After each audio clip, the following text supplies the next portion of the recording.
Alors qui sont ces hommes qui partent seuls une semaine à bord d'un poids lourd?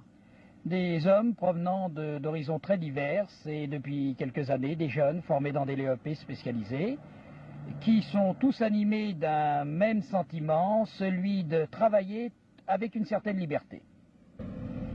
Au Transport Legendre, vous recevez les candidats à l'embauche. Quelles sont les conditions qui font qu'un chauffeur va rester longtemps à son poste?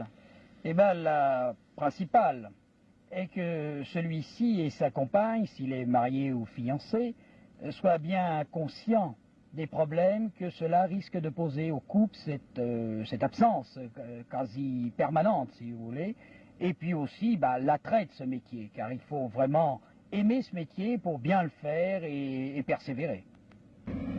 Les femmes ont-elles maintenant accès à ce métier?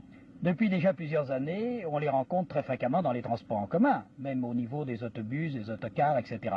Et là, on commence à en voir dans notre métier du transport de marchandises, dès l'instant où le trafic de l'entreprise est compatible avec ce que peut faire une femme, non pas au point de vue conduite pure, mais tout ce qui est autour de la conduite, au point de vue maintenance, déchargement, débâchage, rebâchage, etc. Quelle attitude adoptez-vous avec les chauffeurs? Vous savez, ce sont des hommes très indépendants.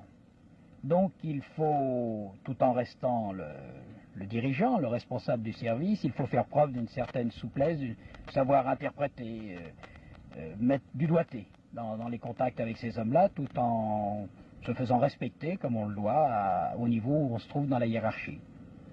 Comment trouvez-vous du fret pour vos camions à l'aller et au retour? Une bonne partie de celui-ci provient du travail de nos commerçants qui, toute l'année, et par Mont et par Vaux, autant en France qu'à l'étranger, recherchent du fret. Et puis aussi des échanges avec des collègues, transporteurs, étrangers, français, etc., et qui nous permettent un aliment constant et convenable de notre matériel.